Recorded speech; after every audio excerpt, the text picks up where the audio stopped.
You are now live, Mataji. You are now live. Hare Krishna. Hare Krishna, everyone. Welcome to the monthly Chetana event.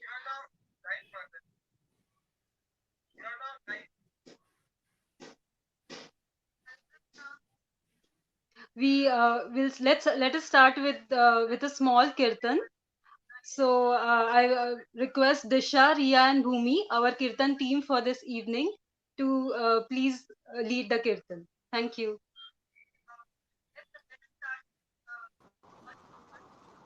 Hare Krishna. Namo Vishnu Padaya Krishna Srimate Bhaktivedanta Swami Namine Namaste Saraswati Devi Gaurani Pracharine Nirviklesha Kumari Vaskotayeswarine Jai Shri Krishna Chaitanya Prabhu Nityananda Shri Advaita Gadadhara Shivasari Gaur Bhaktavinda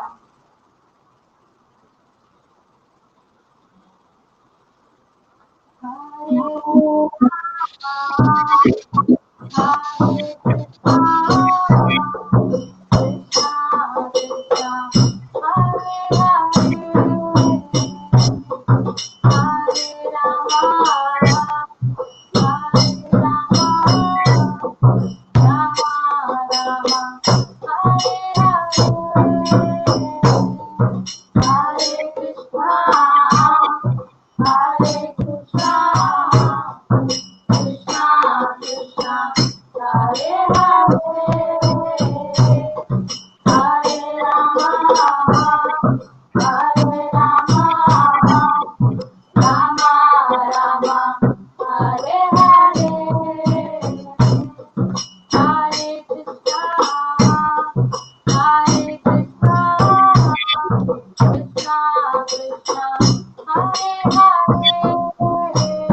हरे कृष्णा माधुरी धन्यवाद। माधुरी, आप screen पे आपका PPT ready है? It's ready and it's on Google Drive.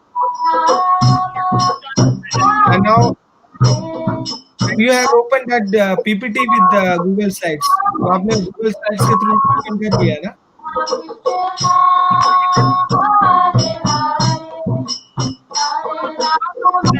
मतलब आप share screen कर दीजिएगा माता जी, ठीक है? All set? ठीक है। और यहाँ पे आपको हेडफोन नहीं लगाना है।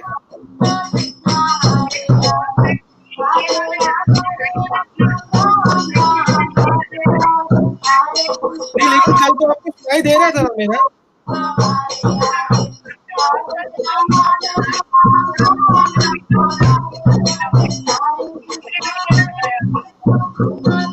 अच्छा ठीक है, ठीक है चलो।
Jai.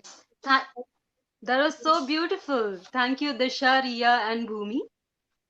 Welcome again to the online Chetna Talk, a monthly girls festival of joy. सभी दर्शकों का स्वागत है and we thank you all for joining us this Saturday evening. Our speaker today is Her Grace Rukmini Mataji and the topic is You versus You. Challenge yourself. I'm sure all of us have been through situations where we have two contradictory thoughts or different views and we wonder how to deal with it or uh, or if we know the right way to do it, how to challenge ourselves to do it. So let us hear to the views of our speaker this evening about this topic. With great pleasure and privilege, I welcome Her Grace Rukmini Mataji, that is Dr. Roshni Upadhyay. She pursued a career in medicine and works as a consulting dermatologist at Bhaktivedanta Hospital in Mira Road.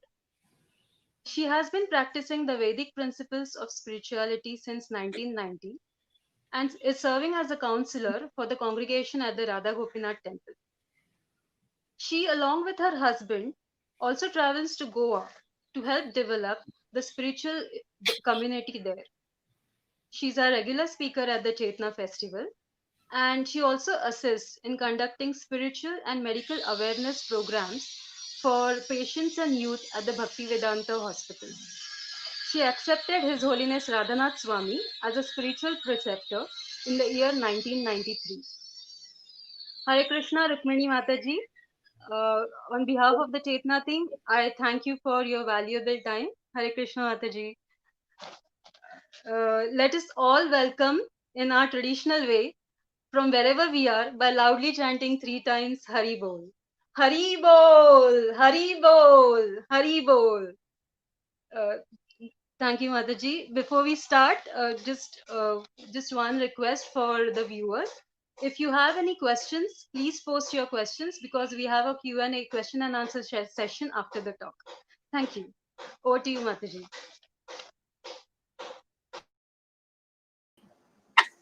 Hi, Krishna. Mansi, I'm audible, right? Yes. Om Ajnanatimirandasya Jnananjana Chakshur Unmilitam Yena Tasmai Shri Guruve Namaha. Nama Om Vishnu Padaya Krishna Pristhaya Bhutale Srimate Bhakti Vedanta Swami Iti Namine. Namaste Saraswate Deve Gauravani Pracharine Nirvisesha Shunyavadi Paschatya Deshatarine. जय श्री कृष्ण चैतन्य प्रभु नित्यानंद श्री अद्वैता गदाधार श्रीवास आदि गौर भक्त वृंदा. हरे Krishna Krishna Krishna Hare Hare Hare Ram Ram Ram Hare Hare. Hare Krishna. So on behalf of the International Society for Krishna Consciousness, I would like to welcome you all for this wonderful Chetna program, our monthly girls program. We had such a beautiful kirtan. I'm sure all of you liked it. So the topic today that we will be discussing is you versus you. Challenge yourself.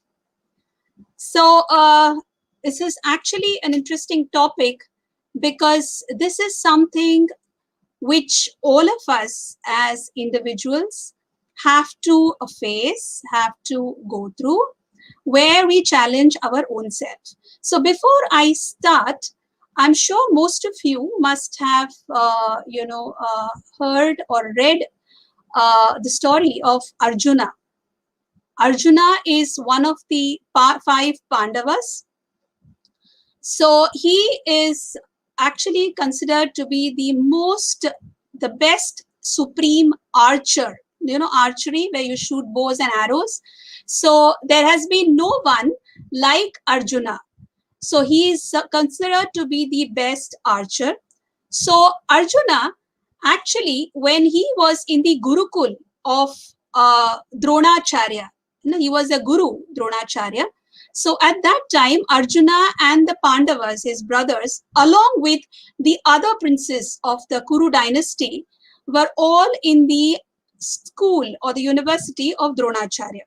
So when they were there, once a very interesting incident happened.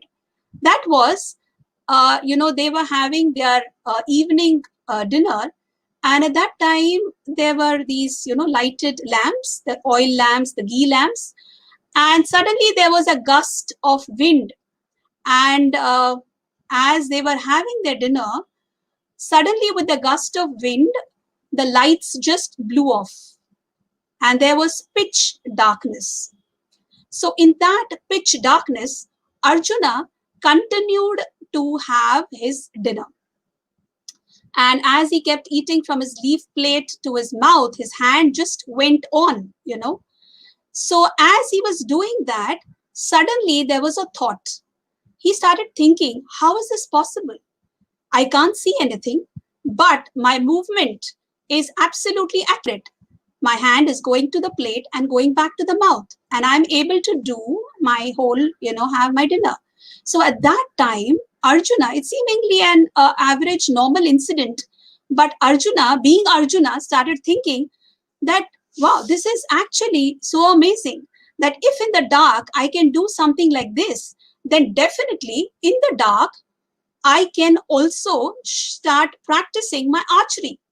This is happening just by practice. So similarly, if I practice, then I can also start shooting my arrows in the dark. So this was the start of Arjuna's practice of shooting arrows in the dark. So Arjuna started thinking that not that I should be the best of the Pandavas, or I should be better than Yudhishthir, or I should be better than all the Kauravas. No, he was thinking that let me improvise my skills in such a way that I can be better than what I was yesterday as an archer. So every single day through the day, he would learn from his teacher, and at night he would go on to, practice shooting his arrows in the dark. So as this went on, Arjuna actually achieved the skills of being the best archer. So this is what we understand that Arjuna was focusing on.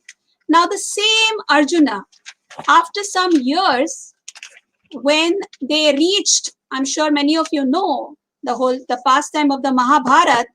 So when they reached the battlefield of Kurukshetra, so in the battlefield of Kurukshetra, when Arjuna was on his chariot, so he was with Krishna on the chariot, and suddenly this Arjuna, who was so skilled and he was absolutely the best archer, suddenly when he saw this army, this was one of the biggest wars that has been ever fought on this planet, and he saw this huge focus, all around. They were his relatives, his grandfather, and the Kuru elders.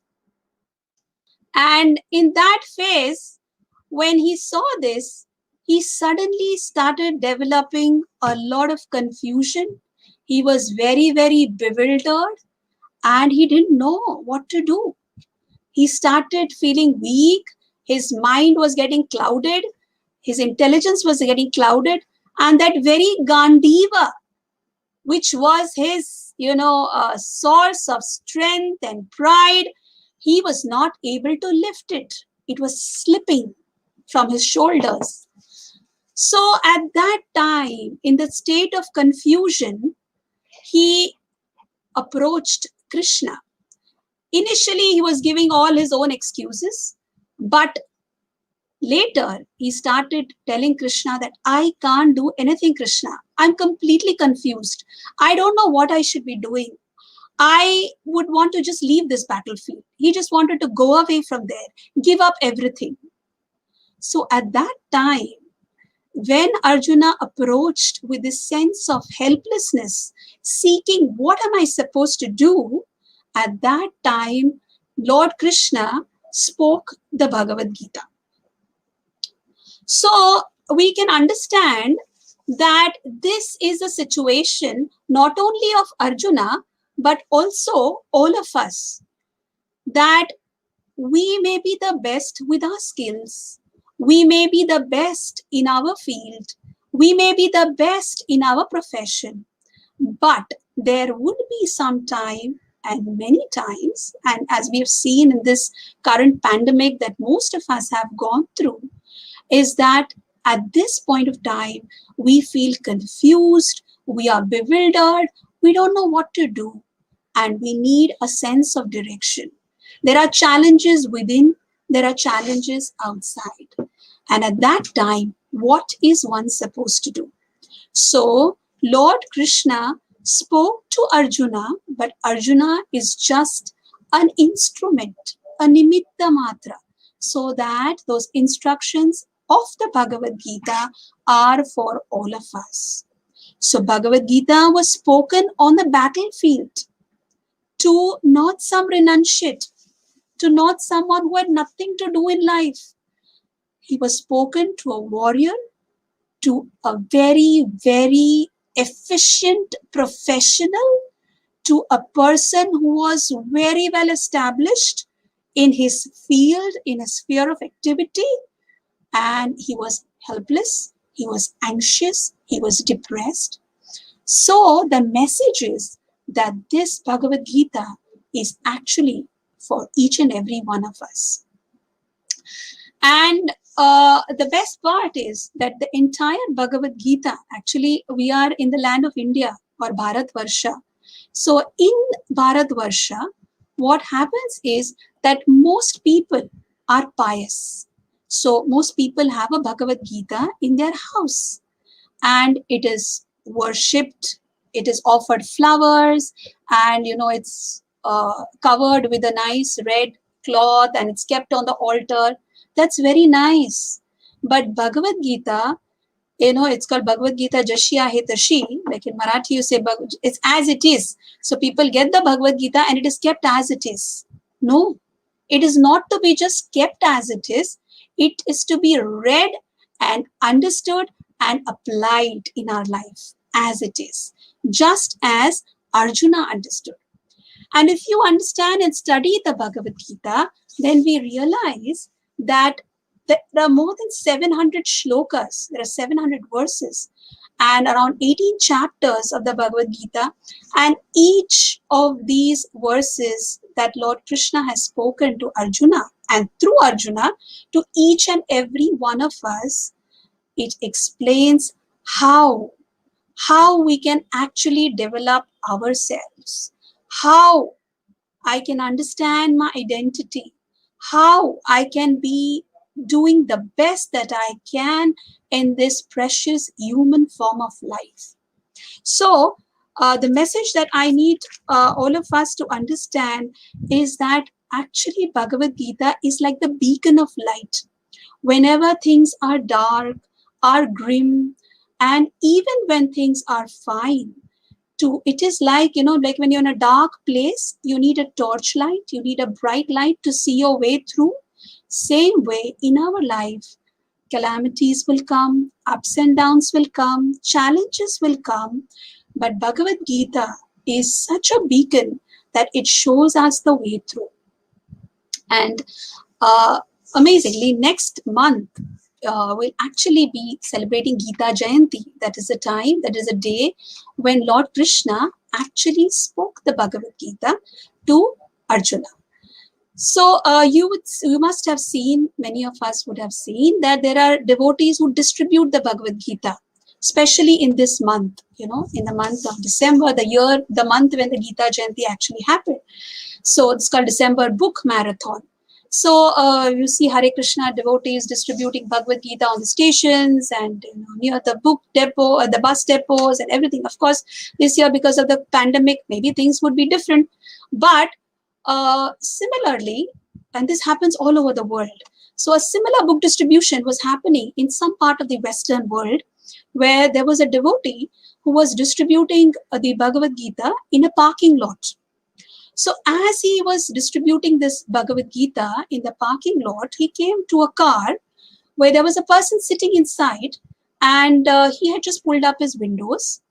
And with his windows pulled up, he was just quietly sitting there. So as usual, this devotee wanted to distribute the Bhagavad Gita. So he went and knocked on the window. So when knocked on the window, this person didn't respond. He didn't open the window at all. But this devotee who was distributing the books was very persistent. He again knocked. So he knocked twice, he knocked thrice, and the person who was inside was not interested. He didn't want to have anything to do with this person who's knocking. But finally, just getting irritated with his knocks, he pulled the window down. And when he pulled the window down, the devotee handed him the Bhagavad Gita, the same Bhagavad Gita as it is about what we are talking. And he said, please read this book. You will find the purpose of your life. You will be happy. And suddenly this man, just to get rid of this person, he purchased the book. And the devotee went off and he started turning the pages of the Bhagavad Gita. And as he started turning the pages of the Bhagavad Gita and started reading them, and as he read page by page, it was a transformation beyond what he had expected. Now, the truth of the matter was that this man was sitting in the car, was actually about to commit suicide. He had put on his CNG on so that he could die of gas poisoning, closed up all his windows, and he wanted to die because he was feeling so hopeless, so helpless, that he just felt life is not worth living. And at that very moment, just when he was about to give up his life, Bhagavad Gita, Lord Krishna, entered his life through this devotee and with his message, and that transformed his life. So this was one of the stories which is practically happening, where Bhagavad Gita is actually presenting us how we can handle the challenges outside, challenges inside. So we will just go through this presentation where we just go through how we can actually practically implement this Bhagavad Gita.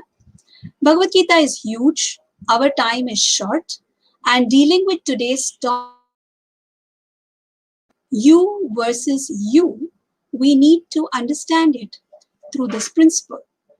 So this topic and so many other, motivating topics and so many others you would find it on the, internet now.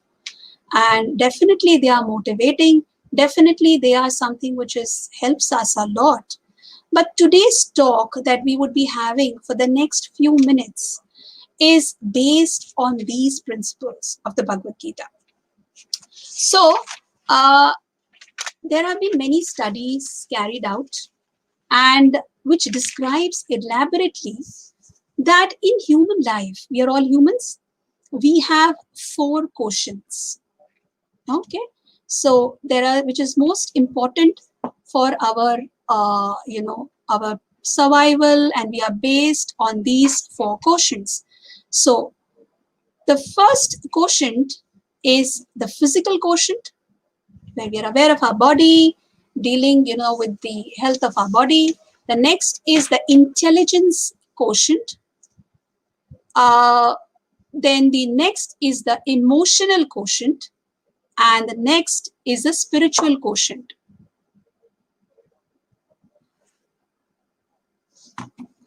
So just a minute, please go. So this different quotients which are there, amongst these quotients, The physical quotient and the intelligence and the emotional quotient is mostly generally aware of PQ, EQ, IQ. And what is the SQ? SQ is the spiritual quotient.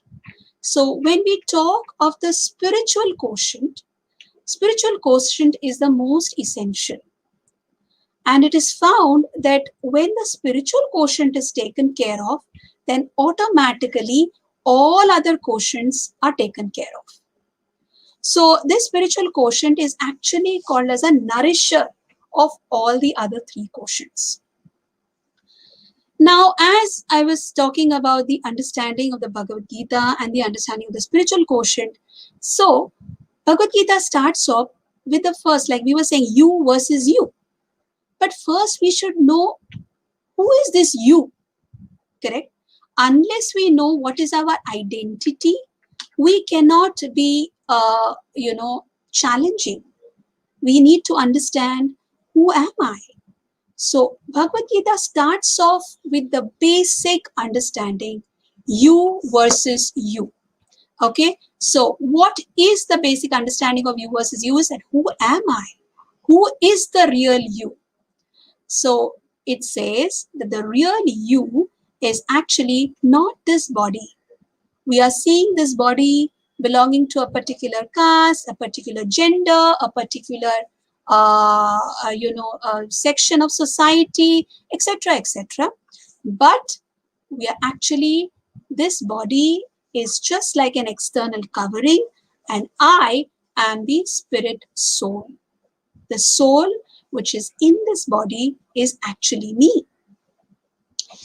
And this soul undergoes a lot of transformation. It goes through, like from childhood to when we become a little older, and then we become big, and then we become old.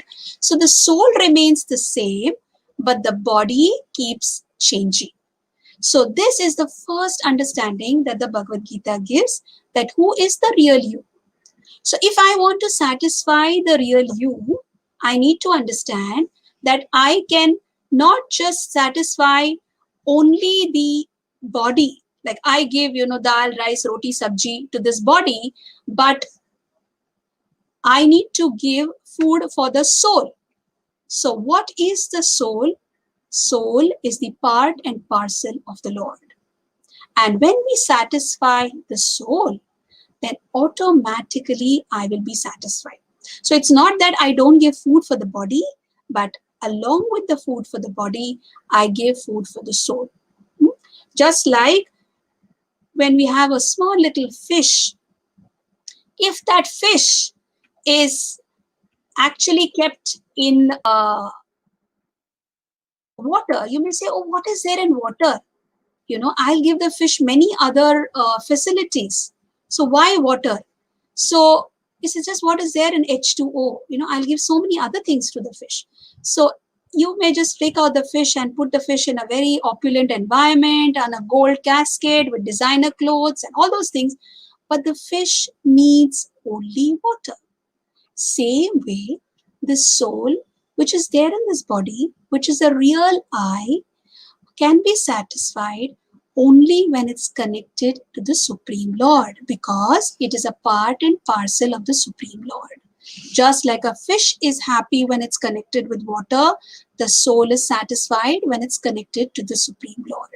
So this is the basic premise of the Bhagavad Gita, based on which we can understand the further teachings. So I hope you have understood this aspect, and we move on.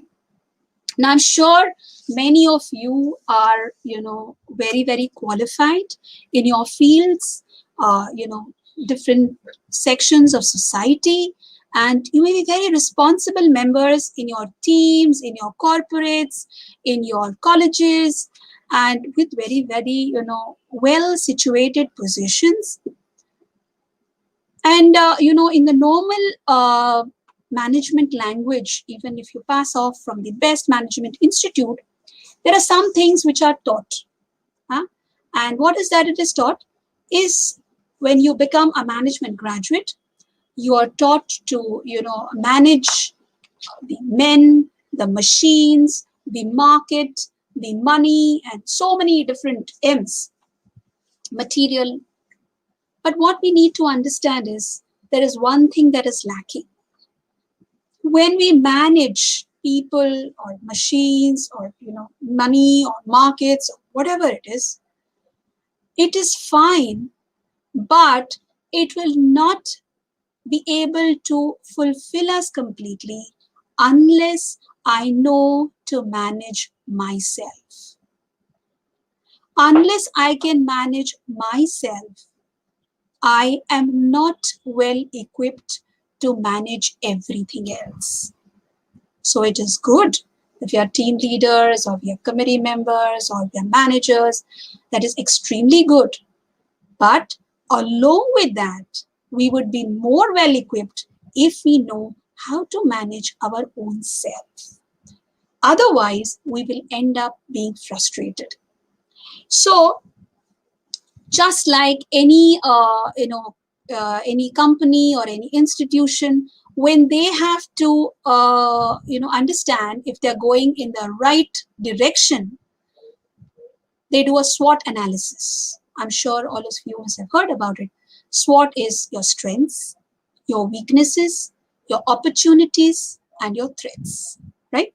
So as individuals also, we have to take this analysis for our own selves, not just for our organization, not just for our institutes, but we as individuals. If we need to progress, we need to sit down and we need to analyze what are my strengths, what are my weaknesses, where do I need to work on.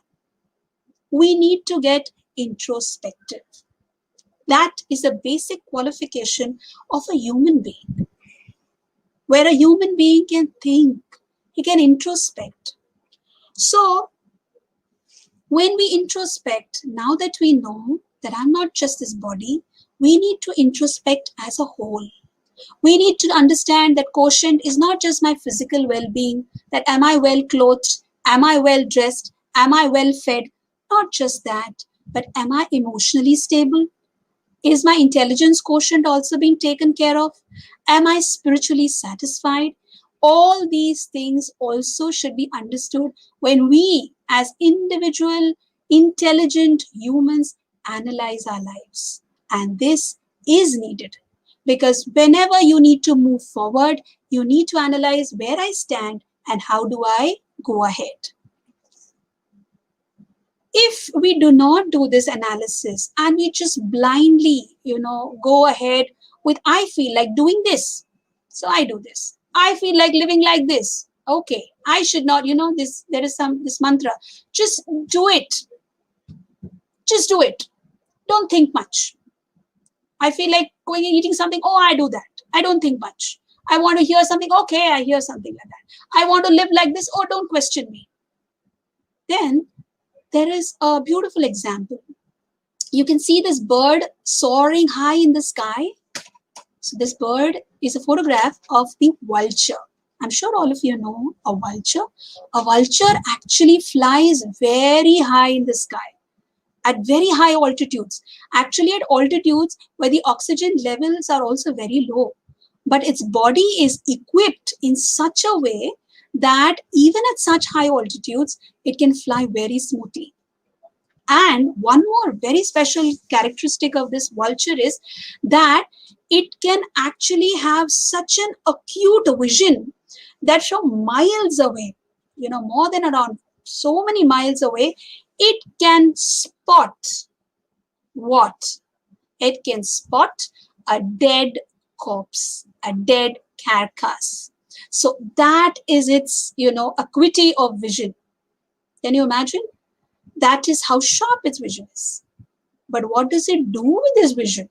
It's just spot a dead animal, a dead corpse, so that it can eat.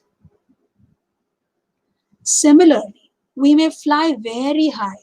We may climb up very high in the society. We may be very highly placed and we may have a very good intelligence and very good skills.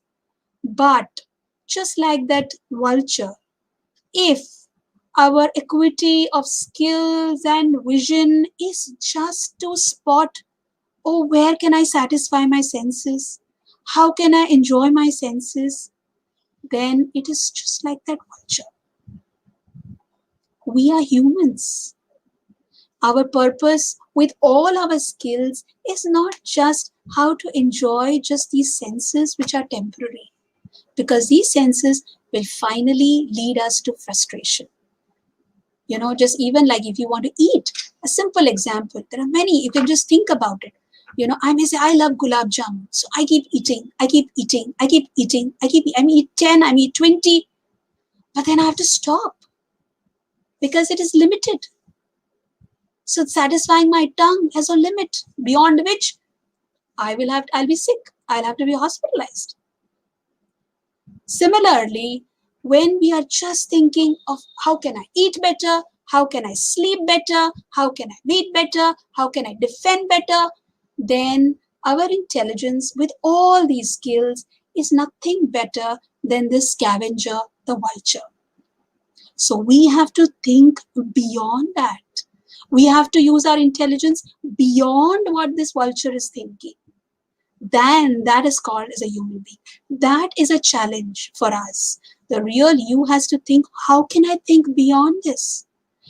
So as we move on, we have to understand today, what I want you to carry along with you after this session is, when we are talking of these challenges, there are 3 points that we will be focusing on based on how you versus you, means I versus my own self, can be better.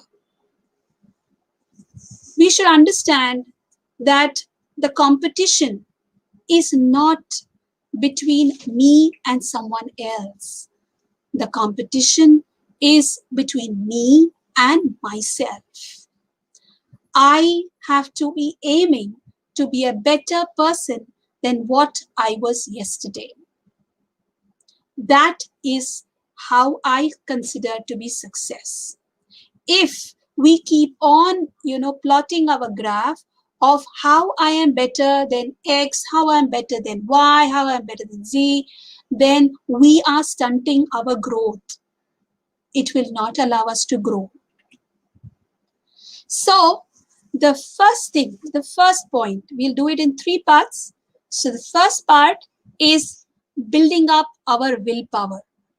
Now we have all seen, we may make so many decisions, we may take, so many things that, when New Year comes, first, especially New Year's Eve, another month or so, we will have the New Year's Eve, we'll be stepping up to 2021 and everybody's looking forward to it.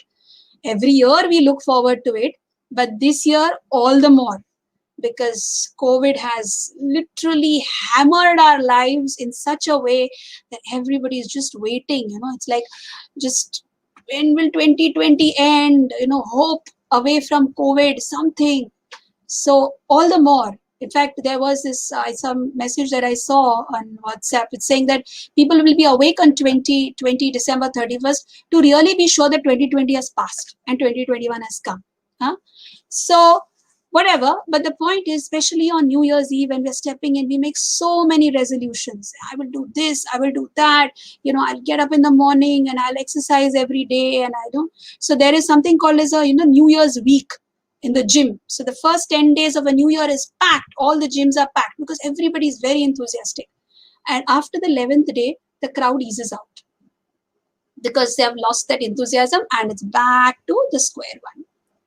So to do anything in life, we have to have a willpower. So what is this willpower? These teachings are also in the Bhagavad Gita. What is a willpower? Willpower is the ability, is the power when we can make the mind do what we wish to do. That is, the mind is dancing to our tune and not that we are dancing to the tune of the mind. That when we are able to exert that, that is actually willpower. So actually, we all know, you can see this child here. You can see there's two naughty children there on the screen. You can see the mess in the room. Yes, there is paint everywhere. Things are just spilled. It's all over the place, right? These are two naughty children. So the mind is also compared to a naughty child. In fact, it is so difficult. I'm sure most of you who have ever experienced to have one naughty child around, even within moments, the child will be up, down, here, there. It's so difficult to control. So the mind is compared to that. The mind is so difficult to control. And in fact, Arjuna, whose skills we were talking about, in the Bhagavad Gita, Arjuna himself admits, he himself is telling Krishna that Krishna, I can control the raging wind. The wind. Can any of us control the wind? No. But Arjuna had the power to control the raging wind. But he says, Krishna, I can control the raging wind, but to control the mind is extremely difficult. So when Arjuna says that, so you can think, what is our state? So the mind is just like a flood of thoughts. Even now, I'm sure many of you must, as you hear this class, there may be so many thoughts coming on. Oh, what is she talking? I don't know. How long will she go on? I hope she stops on time. And then I have this to do, and then I have that to do. And just sitting where we are, I'm sure we must have gone to so many places. So it's just a flood of thoughts. There are thousands of thoughts just flooding. And the best part is, the mind just doesn't allow you to be peaceful. Like if now you think, okay, now let me just study. So you pick up your books and you sit down, and as you turn the page, immediately there'll be a thought, Are yaar, exam ko to still there is a lot of time. Maybe I should just watch a movie. I didn't catch up on that. Okay, let me do that. Or, maybe I should just talk to my friend. So immediately there are so many thoughts. And if you go to that thought, then again there is something else. So the mind is just something which makes you run here and there. Maybe I should see this. Maybe I should taste that. So it's just like this naughty child. How can we stop it? How can we stop it? We will be able to stop it only when we focus the mind. And how to focus, how to control this, that is what is taught in the Bhagavad Gita.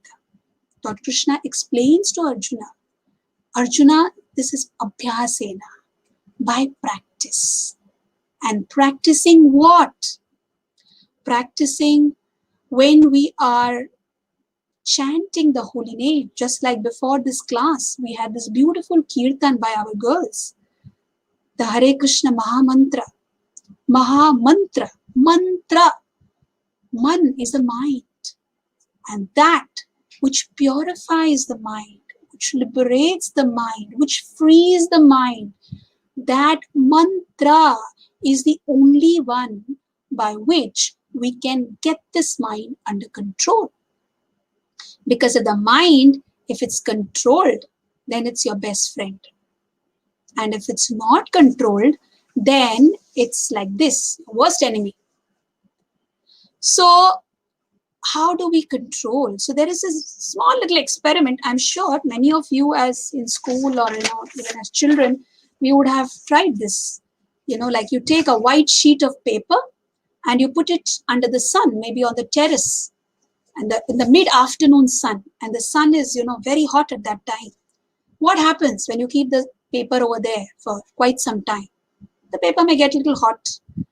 It may get little maybe dusky, yellowish, whatever. But then you get this glass in between, a magnifying glass in between. Those of you who have some interest in physics can see the physical, the physics explanation for it. But even otherwise, what happens is when the glass is kept between the sunlight and the paper, the light rays which come through that glass, they converge. All the rays which were everywhere start converging at a point. And when all those rays start converging at one point, at that point, the heat and the light is so intense that can actually catch fire. You can see that hole in the paper. It's because of it catching fire. So can you imagine what is the intensity when something is focused? Same way, my dear friends, we have a lot of life energy in us. We have a lot of things, lot of skills, lot of abilities. But this friend of ours, this mind, is going in all directions. Somewhere here, sometime there, with so many distractions. How to get it focused? So when we start focusing it by daily, regularly, pulling it back from its distractions, not easy. If I tell you now, close your eyes and control your mind. Stop. You can think anything in this world except for a red monkey. Don't get the thoughts of a red monkey in your mind. If I tell you this, I'm sure when you close your mind, you will not think of anything else except the red monkey. This is how the mind is. It will do exactly what you don't want it to do. So how do we get it under control? This is the principle that the Bhagavad Gita explains. Take it, practice it, and get it under control. And the easiest process is when we chant the holy name. So regularly, when we keep time in our schedule to sincerely take shelter of the holy name, chant the holy name attentively.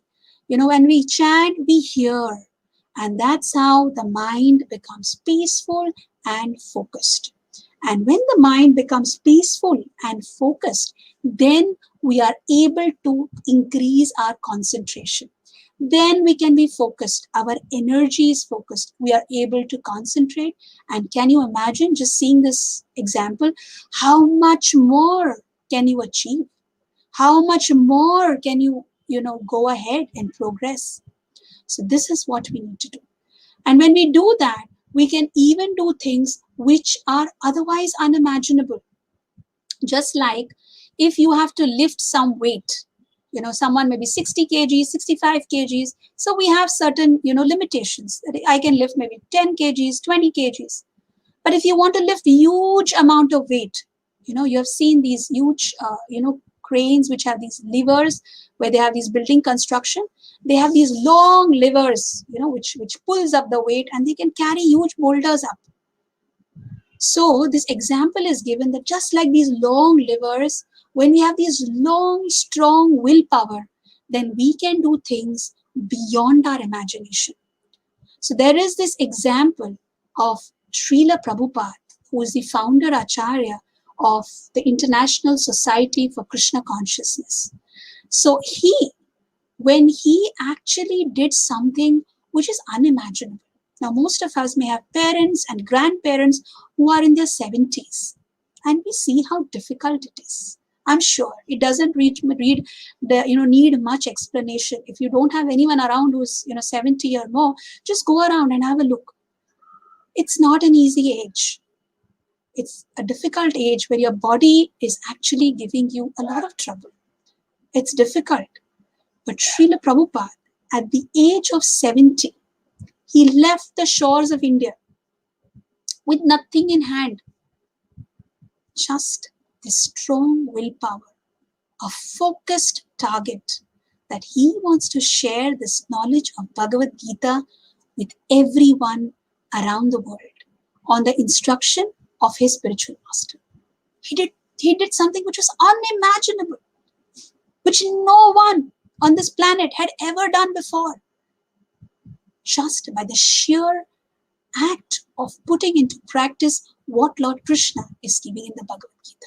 And today, just because of that effort that he had done, today you and me are sitting and discussing the Bhagavad Gita. Otherwise, where would it be possible? So this is one of the examples how just by building this willpower, we can achieve this, overcome this challenge. We can be focused, and that's how we can improve ourselves. So this was the first point, building our willpower. Second, stop comparing. Stop comparing. Each of us is unique. In the Lord's creation, everyone has a role. There is no one who is useless. not even a single leaf or a fruit or a flower. There is no one who's useless. Everyone has a role, and each person's role in this universe, in this creation, is unique. You see that, that assembly there on the picture. There is a monkey, there is a penguin, there is an elephant, there is a fish. There's all these different creatures in the animal kingdom. But if the examiner says that all of you have only one exam, we will judge who is the expert by who climbs the tree fastest. Can you imagine what will happen? The monkey will definitely climb up. Can you imagine what will happen to the elephant if the tree remains? And what will happen to the fish? The fish can try his whole life. He will lose his life if he tries to, get out of the water and start climbing the tree. So we need to understand that nothing is uniform. Each one is unique. Each one has his, positivities. Each one has his negativities. We cannot compare ourselves with somebody else. Each of us have our own role to play, and we need to play it in harmony with the rest of the creation. Now, whether I call it fortunately or unfortunately, we are using the social media too right now to reach out to all of you. But the same social media also, at this point of time, we see a lot of, I'm not so active on social media, but I'm sure there is a lot of it. There's Instagram and Twitter and Facebook and etc., etc., etc. But if you see what's happening on this is that there is, one of your friends, she posts, pictures that she's been to Maldives or she's been to Singapore, and, someone is having a gala time at the beach, and, someone is celebrating their, anniversary, or someone celebrating the birthday, and they put the best pictures there where everybody is smiling and, everything is so nice. And you are here and, you're making some chapatis, or you're, struggling away with your, job, working from home, and your boss is upset with you. You have a horrible professor and you think, oh my God, just see, it's only me who's in misery. Just see how our life is so wonderful, how good they are, how happy they are. And look at me. I'm in such a horrible state. So people are actually going into anxiety neurosis, depression, just by what they see on the social media. And not just what they see. When they see, they start comparing their situation immediately. When you see those pictures, you see those videos of your friends, your colleagues, you're like, wow, and what about me? This poor me. And we start getting, start just thinking so low about yourself, I'm useless. So, my dear friends, please understand that there is nothing like, nobody projects the sad pictures out there. What is projected is not the truth. And we don't have to worry so much about what is happening in this one's life or that one's life. We need to see within us. What can I do by focusing on myself? How can I improvise myself? There is this term, I'm sure many of you may have heard this and may be acquainted with this, is FOMO, the fear of missing out. Oh, if I'm not there with these, or I'm not there with that, oh, I'm missing out on this, oh, I'm missing out on that, oh, just see this poor me. And you're constantly thinking of you, poor you, useless you. What are we doing? We are just stunting our own growth. Our growth does not depend on any of these external factors. It depends so much on how much we focus on ourselves, focus on our blessings, focus with gratitude on what I have, what I have received. When I get up in the morning, when you open your eyes, just for a minute, think, wow, I'm awake in this pandemic and even otherwise. To get a new day is a blessing. Do I get up and see, oh, thank you, my Lord, you've given me a new day. I'm awake. I can move my limbs. I can see. I can do everything around me. So to the extent we are grateful for these small little blessings, every single thing that we get when we get a plate of food, every morsel, so grateful. It is not just come out of nowhere. So how to stop this habit of comparison? Look inwards, focus inwards, focus on ourselves, and that will stop this. Just like I'm sure most of you are, I'm sure all of you may be well acquainted with the different apps and devices all around us, right? And all of these devices and apps, I'm sure, undergo updation. You know, every few days, every few months, you say there's an updated version. It's an updated version, correct? So they update themselves. What does that mean? That version is better than their previous version, correct? So same way, those apps, devices, we run to get the updated version. You know, whatever version, we may say, okay, you know, I need to have the updated version of this or that. But my dear friends, we may have the most updated version with the best gadget right now, but that will not satisfy us unless I update myself. I update my version. I update myself from what I was yesterday. I am better than what I was yesterday. I am better controlling my anger than what I was yesterday. I am better control at getting upset with others than what I was yesterday. I am able to control my emotions. I am able to have a better relationship with people around me. I am able to express better than what I was yesterday. This is what we need to focus on. By focusing on others, what they are achieving, we are only going to be envious. We are not going to progress. We are not going to be happy. But when we focus within, and that is called sadhana. Sadhana is when we focus within. We give some time in our day to focus within. Connect with that Lord who is there in our heart. We are giving attention to everyone around. Online, maybe not to the people sitting next to you, but of all people who are most ignored is the Paramatma, the Supreme Lord who is with us, right with us, wherever we are. Whether we were a worm, whether we were a bird, whether we are an animal, whether whatever body we have now, that Supreme Lord, for the Paramatma, has accompanied us everywhere. But we do not have the time to give attention to Him, to connect with Him right there.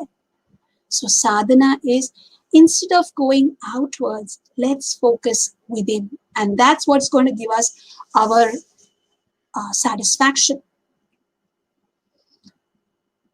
So the scriptures and the Bhagavad Gita especially also talks about who are our enemies. You know, otherwise, most of the time, when we are comparing, we are also thinking, oh, you know, she is my enemy. You know, because of her, I'm not getting promoted. Oh, this person is doing that. Oh, that person is pulling me down. This friend is not helping me with my notes. She wants to crack the rank. She wants to go ahead. He wants to do this. Most of the time, we are considering, this is my friend, this is my enemy. But the scriptures explain that they are not your enemies. Who are the real enemies? These enemies are right here within us. Who are they? They are lust, anger, greed, pride, envy, and illusion. These are our enemies. And if I say, oh, I don't want to live with anyone here, everybody's so, I don't want to just leave everything and go to some cave in the Himalayas, there I'll be at peace. Mumbai is so disturbing, I'll go there and be peaceful. Very sorry, my dear friend, very sorry. You may leave all these so-called enemies here and you may go to the quiet of the Himalayas, but you've carried your 6 enemies with you. And unless we tackle them, we cannot be happy. We cannot be peaceful. So we need to tackle them. and how can we tackle them? That is what the scriptures are explaining. That is what Bhagavad Gita is explaining. So when we get into sadhana, we are focusing on this. Clear up my consciousness of these anarthas. So this is the second point. So the first point we spoke about was building our willpower. Second was stop comparing. The third aspect, before we go on to the next point, the third aspect, this is a beautiful pastime of Vaman Dev and Bali Maharaj. Those of you who are aware of it, I'm sure will, would appreciate it. And those of you who have not, I would really encourage you, please read the story or hear the story of Bali Maharaj and Vaman Dev. Vaman Dev is Lord Krishna himself, who came as a small dwarf to beg for alms from the most powerful emperor in the creation, Bali Maharaj. And when you went to this rich man, you just went to him and he asked, what do you want? Because Bali was so proud of what he had. He had everything. So this small little batu, this small little dwarf told Bali Maharaj, my dear king, just give me 3 steps of land. A small dwarf, you know how small his feet are? And in those small feet, he wants just 3 steps of land. So Bali started laughing. He said, what are you talking, you dwarf? Do you know what that means? And do you know what I can give you? So at that time, Vaman Dev said one thing. He said, my dear king, unless you're satisfied with what you have now, even if you get the entire creation, you can never be satisfied.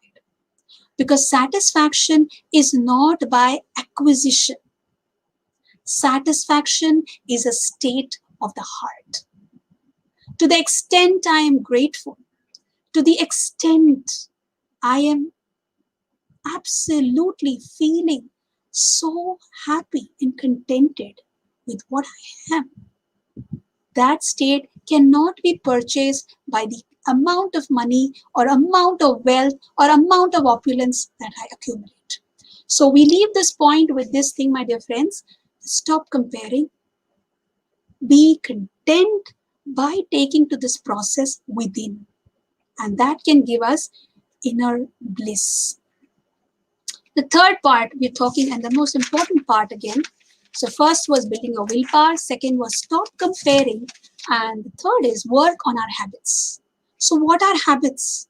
Habits are basically our tendencies or practices which have become so ingrained in us that it's very difficult to give up. So I definitely, now that since we don't have time, I'm sure all of us would love to do this and should do this, is do this exercise. Take some time out of your busy schedule. Now with the pandemic, things are a little slow, but otherwise, very difficult in Mumbai. Everybody's running. Right from the 7 o'clock train to the 7:15 local, this time, everyone is running. So sometime, just take out, sit down with a pen and a paper, and just think peacefully. What are my habits? What are my good habits? What are my bad habits? And then how can I work on it? This is our challenge. How can I be a better version of myself?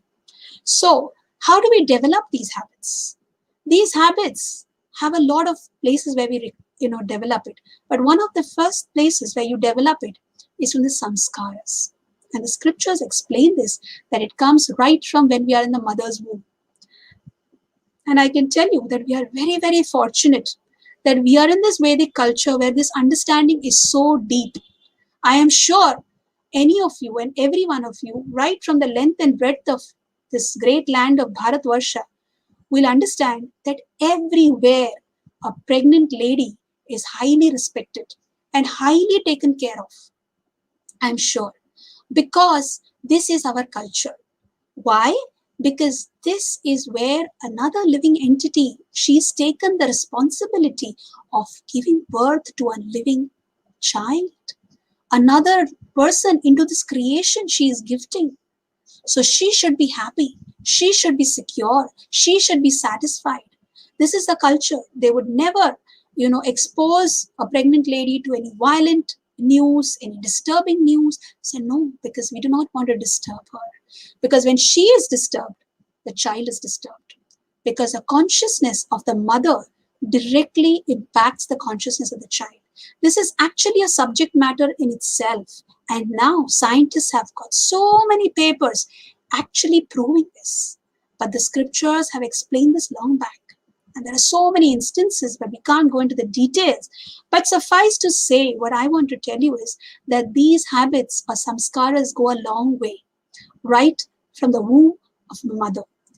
And therefore, my dear friends, all of you young girls and women who are there, we need to understand that we have a very, very big responsibility, because a mother is the first teacher of a child. In fact, even Lenin says that give me a good mother and I will give you a good nation. So you can understand how relevant and how important it is, the position of a woman. Because when we have a very high spiritual quotient, when we have developed those beautiful, wonderful habits, when we have developed focusing within, then we can actually pass on this not to just one person, two persons. We can actually pass on this legacy to an entire generation. So this is also our responsibility. Instead of just complaining that, our country lacks this and our country lacks that, this is wrong and that is wrong. The onus is on our shoulders also.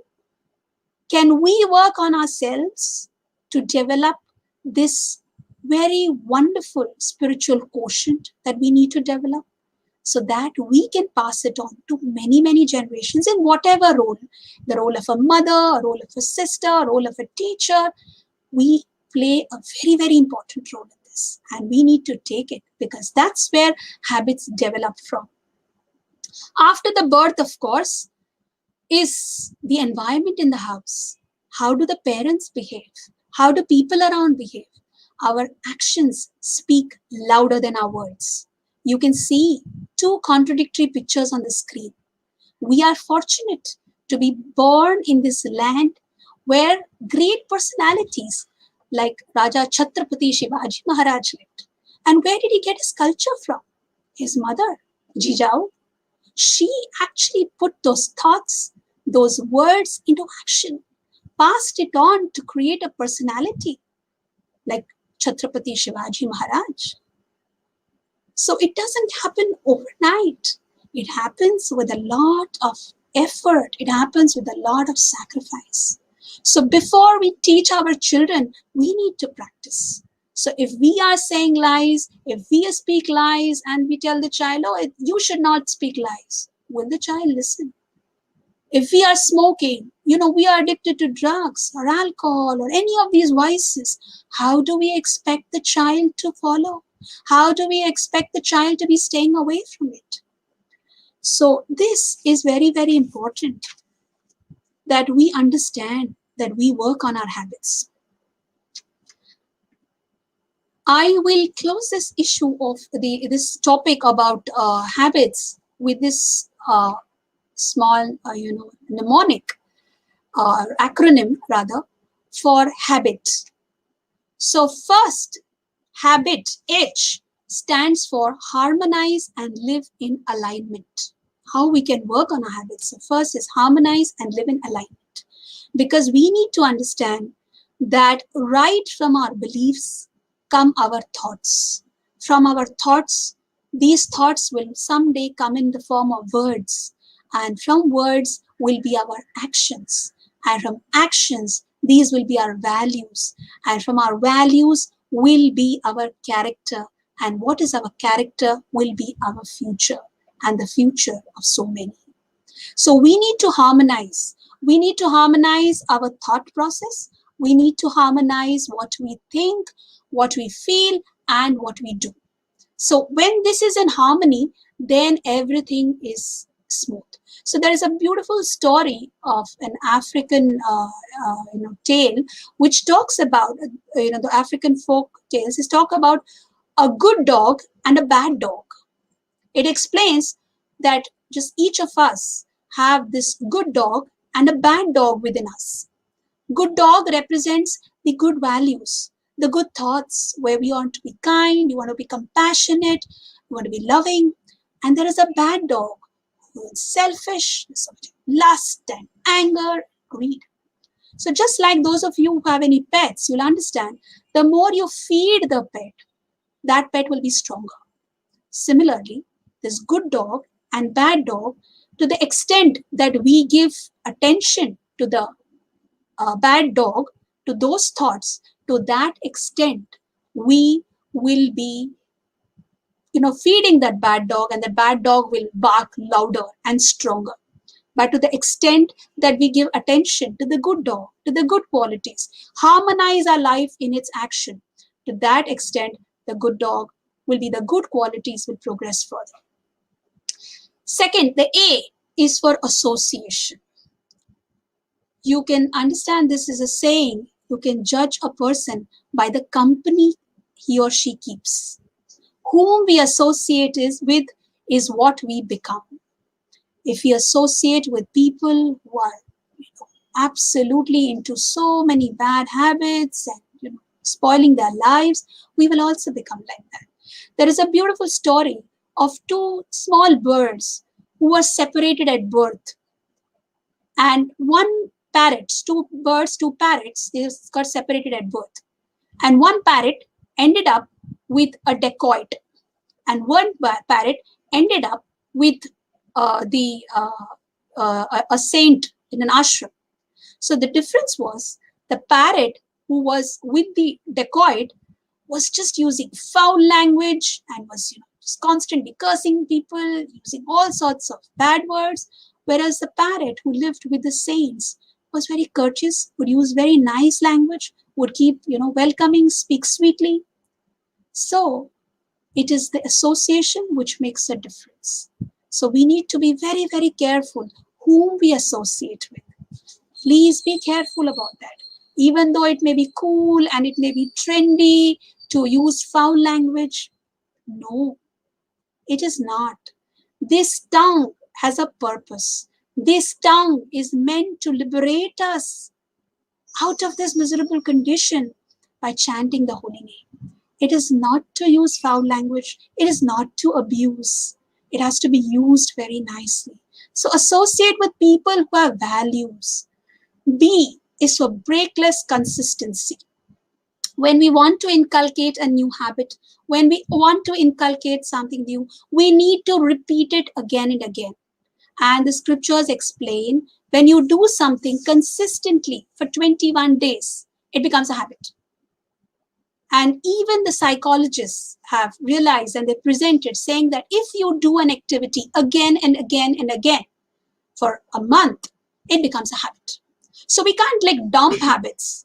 We can't just say no more, habits. No, we have to replace habits. So we replace the negative and the bad habits with the positive and the good habits. So that is what we can do, and we need to do it consistently. And that depends on the association. I is incremental improvement. We have to take small baby steps. We can't jump. I want to be a better version of myself. Oh, I used to sleep till 10 o'clock in the morning. Now I'll get up at 4 o'clock. You may do it for a day or two and again you sleep. So let's take small steps, baby steps, but positive steps. Take one step at a time, but closer and forward, no going back. So the easiest way is that every single day that we get, with every rising and setting of the sun, I have to focus that I be a better version of myself. How am I going to improve? This is my challenge. So small things, simple things. We all hear early to bed, early to rise. And now the COVID pandemic has taught us a lot of things. Cleanliness, going back to our basics, eating healthy, sleep healthy, eat right. So COVID goes doesn't mean we go back. This is something which is on our road to improvement. This was a reset button. So let's reset. This is the time for all of us to reset. So in this, the last T is tapasya. Tapasya or austerity or self-restraint. When we do these up, the four, HABI, it's a little difficult. It's not easy. It's not smooth. But my dear friends, there are no pains. No pain, no gain. Yes, we all know that. So This may be a little difficult, but let's do it because that's going to give us the benefit. So it is a little tapasya, but this is what we need to do. So habits, we have to work on our habits. So these are the three things that we spoke of. First is building our willpower. Second, stop comparing. And third is work on our habits. So how can we do that? Remember the 3S, sadhana. Every day, take some time to focus on the Lord within by taking a process of chanting the holy name. The Hare Krishna Mahamantra, Hare Krishna, Krishna Krishna, Hare Hare, Hare Rama, Rama Rama, Hare Hare. That is going to help, as we've seen through all those examples. Sadachar, not just what is popular, what people all around me are doing. That's what I need to do. No. Sadachar is my lifestyle. My lifestyle has to be a lifestyle of compassion, a lifestyle of giving, not just taking. Simple living, high thinking. That is what Srila Prabhupada said. Let's base a life filled with values, one step at a time, one improvement at a time, but let's do it. And satsang. This is possible only when we have association. Like when we hear something, we are very charged. Yes, I will do this, I will improve. But then after some time, the battery is discharged. So how do we keep the battery going? When we have satsang, when we have association. Associate with people who have these goals. Associate with people with this type of aims. Then we will be able to achieve. So, my dear friends, we will need to conclude with this, that this is an essential part. This is not some mild entertainment. This is the foundation of our lives. Just like a huge skyscraper, if it has to stand straight in times of thunder and storm, it has to have a strong foundation. Our lives also, we will face many challenges from without and within. We just are going through a challenge outside the whole world. Similarly, there are a lot of challenges within us. If we need to stand through all this, then we need to have a strong foundation of values. And these values that we discussed today, based on the Bhagavad Gita, is something for all of us to implement, to practice, put it into action, and take it very, very seriously.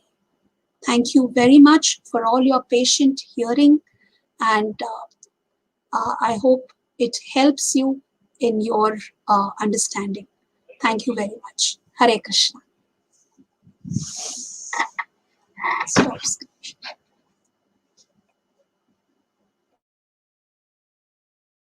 Talk. So, as we all have, as Mataji has very clearly explained, Bhagavad Gita was not spoken by Lord Krishna just for Arjun, but for each and every one of us. And by Srila Prabhupada's mercy, we have Bhagavad Gita as it is, which is not to be kept as it is, but to be read, understood, and applied as it is. And we have the three takeaways, which I'll just sum up: building the willpower, stop comparing, and work on habits by sadhana, sadachar, and satsang.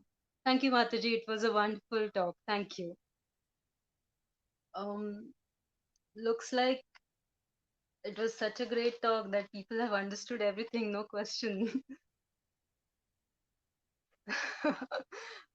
All right. If we don't have any question, can we move to the kirtan? Okay. We so please stay tuned. We do have one more kirtan and Damodar Ashtakam from our kirtan team. And before we go to the kirtan team, for those who would like to be connected with Chetana, please visit us on our Instagram and Facebook pages at IYS Chetana Festival on Insta and Facebook. So over to the Kirtan team, Disha, Riya, and Bhumi.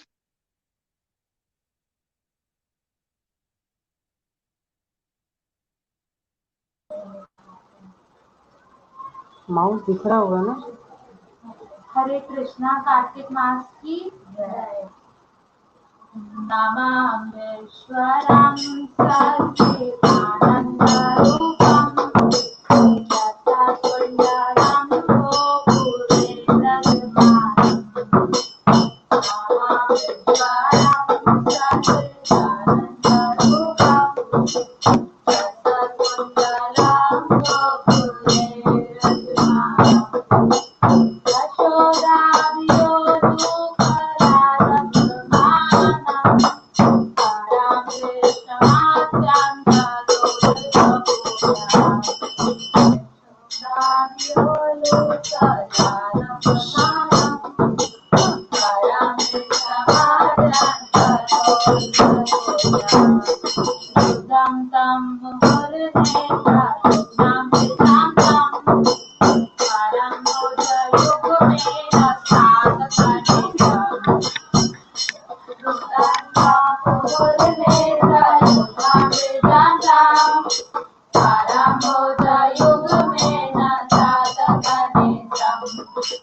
Jai.